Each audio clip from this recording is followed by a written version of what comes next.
வணக்கம், நான் Sandhya. Welcome to Tamils kitchen. இன்னைக்கு நம்ம சேனல்ல சூப்பரா சிக்கனை வச்சு ஒரு ஸ்டார்டர் தான் பார்க்க போறோங்க. இந்த ஸ்டார்டர் குழந்தைங்க எல்லாத்துக்கும் ரொம்ப பிடிக்கும். இன்னைக்கு நம்ம பார்க்க போறது என்னன்னா ஆரஞ்சு சிக்கன். ஆரஞ்சு ஜூஸை வச்சு சூப்பரா ஒரு சிக்கன் ஸ்டார்டர் செய்ய போறோம். எப்படி செய்யறதுன்னு பார்க்கலாம் வாங்க. இந்த ஆரஞ்சு சிக்கனுக்கு நம்ம முதல்ல சிக்கனை ஊற வைக்கணும். அதுக்காக ஒரு 1/2 kg போன்லெஸ் சிக்கனை நல்லா வாஷ் பண்ணி எடுத்து வச்சுருக்கோம். இதில் நம்ம ஒரு 4 to 5 பல் பூண்டை பொடியாக கட் பண்ணி இதில் ஆட் பண்ணிக்கிறோம். ஒரு 1/2 ஆரஞ்சு எடுத்து அதை ஜூஸ் எடுத்து நான் இதில் ஆட் பண்ணிக்க போகிறேன். கிட்டத்தட்ட ஒரு 3 டேபிள் ஸ்பூன் எடுத்துக்கலாம். அடுத்ததாக இதுக்கு தேவையான அளவு நம்ம உப்பு ஆட் பண்ணிக்கிறோம். இந்த ஆரஞ்சு ஜூஸ் நல்லா அதில் இறங்குறதுக்காக தான் நம்ம இப்போயே ஊற வைக்கிறோம். அடுத்து பெப்பர் இதுக்கு தேவையான அளவு ஒரு 2 டீஸ்பூன் நான் போடுறேன். போட்டுட்டு இது எல்லாத்தையும் நம்ம நல்லா மிக்ஸ் பண்ணி விட்டுறோம். மிக்ஸ் பண்ணி இதை நம்ம ஃப்ரிட்ஜில் வைக்க போகிறோம். நம்ம இன்னையே சொன்ன மாதிரி இது ஆரஞ்சு ஃப்ளேவர் எல்லாம் அந்த சிக்கனில் நல்லா இறங்கணும். ஸோ இது ஒரு அரை மணி நேரத்துலேருந்து 1 மணி நேரம் வரைக்கும் நம்ம இதை ஃப்ரிட்ஜில் அப்படியே வச்சிட போகிறோம். அடுத்ததாக இதுக்கு தேவையான சாஸ் நம்ம ரெடி பண்ணிக்க போகிறோம். இதுக்கு என்ன சாஸ்னால், முதல்ல ஒரு ஆரஞ்சை ஃபுல்லாக புழிஞ்சி ஜூஸ் எடுத்து இதில் வச்சுக்கிறோம். ஒரு ஸ்மால் கப்பில் 1 கப் ஆரஞ்சு ஜூஸ் எடுத்துக்கிட்டால் போதும். அடுத்து இதில் வினிகர் 1 டேபிள் ஸ்பூன் ஆட் பண்ணிக்க போகிறோம். அடுத்து soya sauce 1 table spoon add பண்ணிக்க போகிறோம். அடுத்ததாக இதில் 1 டேபிள் ஸ்பூன் ஹனி ஆட் பண்ணிக்கிறோம். அடுத்தது சுகர் ஆட் பண்ணிக்க போகிறோம். நான் இதில் ப்ரௌன் சுகர் ஆட் பண்ணியிருக்கேன். ப்ரௌன் சுகர் கிடைக்கலன்னா நார்மல் சுகர் கூட நம்ம ஆட் பண்ணிக்கலாம். பண்ணிவிட்டு இது எல்லாத்தையும் நம்ம நல்லா மிக்ஸ் பண்ணி வச்சிட போகிறோம். சுகர் நல்லா கரையிற அளவு மிக்ஸ் பண்ணி இதை நம்ம தனியாக எடுத்து வச்சிடுறோம். அடுத்ததாக சிக்கனை நம்ம ஃப்ரை பண்ணுறதுக்கு உண்டான பேட்டர் ரெடி பண்ண போகிறோம். இதுக்கு 6 டேபிள் ஸ்பூன் அரிசி மாவு எடுத்துக்கிறோம். நம்ம எவ்வளோ அரிசி மாவு எடுத்துக்கிறோமோ அதில் பாதி கார்ன்ஃப்ளவர் பவுடர் எடுத்துக்கிறோம். இதுக்கு நான் 3 டேபிள் ஸ்பூன் கார்ன்ஃப்ளவர் பவுடர் எடுத்திருக்கேன். 3 டேபிள் ஸ்பூன் மைதா எடுத்திருக்கேன். இது எல்லாத்தையும் நம்ம தண்ணி ஊற்றி இதுக்கு தேவையான அளவு உப்பு போட்டுக்கிறோம். போட்டுட்டு இதுக்கு கிட்டத்தட்ட ஒரு 3/4 டம்ளர் தண்ணி பிடிக்குங்க. நல்லா ஒரு கெட்டியான பேட்டராக நம்ம மாவு கரைச்சி வைப்போம் இல்லையா, அந்த மாதிரி கெட்டியான பேட்டராக நம்ம இதை கரைச்சி வச்சுக்க போகிறோம்.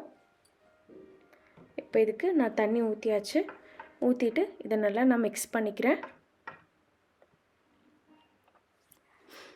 பாருங்கள், பேட்டர் இந்த மாதிரி நல்லா கெட்டியாக இருக்கணும். அடுத்ததாக நம்ம இதில் ஊற வச்ச சிக்கனை மிக்ஸ் பண்ண போகிறோம். போட்டுட்டு இது எல்லாத்தையும் அந்த மாவோடு நல்லா மிக்ஸ் பண்ணிடுறோம். மிக்ஸ் பண்ணிவிட்டு இதை நம்ம டீப் ஃப்ரை பண்ணி எடுக்க போகிறோம். இதை நல்லா ஆயிலை காய வச்சுட்டு இதில் நம்ம சிக்கனை போட்டு நல்லா பொரிச்சு எடுக்க போகிறோம். இதை நல்லா அப்பப்போ திருப்பி விட்டுக்கிட்டே இருக்கணுங்க. ஏன்னா அரிசி மாவு கலந்துருக்கிறதுனால சீக்கிரம் தீஞ்சிரும். அதனால் அப்பப்போ திருப்பி விட்டுக்கிட்டே இருங்க. பாருங்கள், சிக்கன் ஓரளவு நல்லா செவக்கிற மாதிரி இருக்குது. அதனால் நான் திருப்பி விட்டுக்கிட்டே இருக்கேன். இதுக்கு ஒரு 3 to 4 நிமிஷம் ஆகுங்க. நான் நல்லா திருப்பி விட்டுக்கிட்டே இருந்தால் ஒரு டைமில் நல்லா கிறிஸ்பியாக தெரியும் நம்மளுக்கு சிக்கனு. அதுக்குன்னு ரொம்பவும் நம்ம தீய விட்டுறக்கூடாது. கரெக்டாக பார்த்து இதை எடுத்துடணும். நம்மளுக்கே அந்த கிறிஸ்பினஸ் சிக்கனில் வந்துருச்சுன்னா நல்லா தெரியும். பாருங்கள், நல்லா கிறிஸ்பி ஆகிடுச்சு சிக்கன். இதே மாதிரி நம்ம எல்லா சிக்கனையும் போட்டு எடுத்துடுறோம்.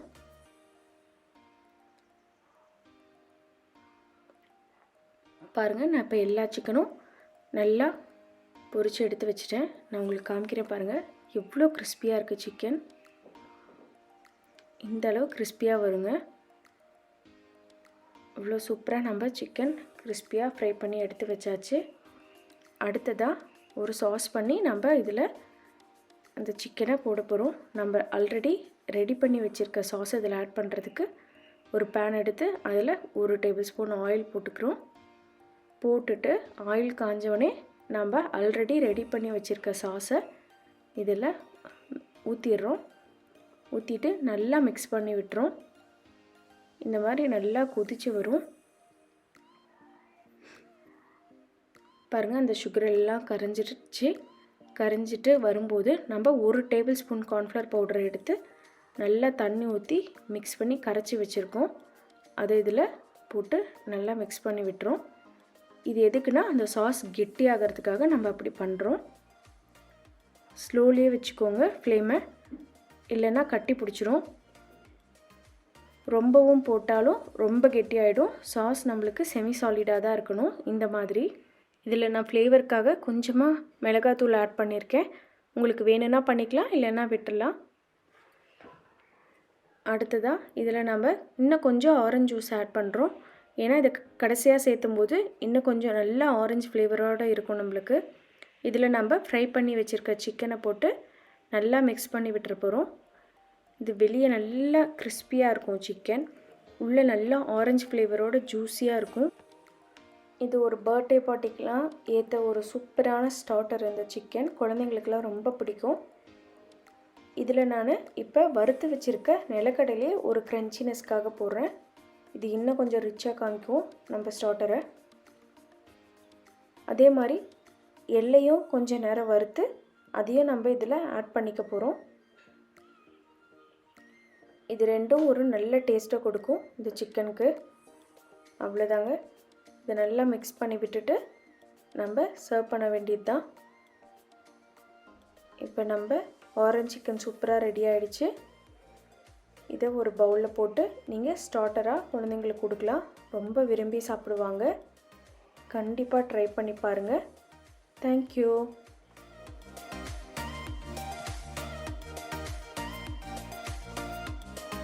என்னங்க வீடியோ பார்த்தீங்களா? பிடிச்சிருந்துச்சா? இந்த சிக்கன் ஒரு நல்ல ஸ்டார்டராக இருக்கும். ஃப்ரைட் ரைஸ் கூடயும் சூப்பராக இருக்கும். நம்ம ஒரு பர்த்டே பார்ட்டினா இது ஒரு நல்ல ஸ்டார்டராக நம்ம செஞ்சு வைக்கலாம். கண்டிப்பாக ட்ரை பண்ணி பாருங்கள். நன்றி. இந்த வீடியோ பிடிச்சிருந்துச்சின்னா லைக் பண்ணுங்கள், ஷேர் பண்ணுங்கள். மறக்காமல் நம்ம தமிழ்ஸ் கிச்சனை சப்ஸ்கிரைப் பண்ணுங்கள்.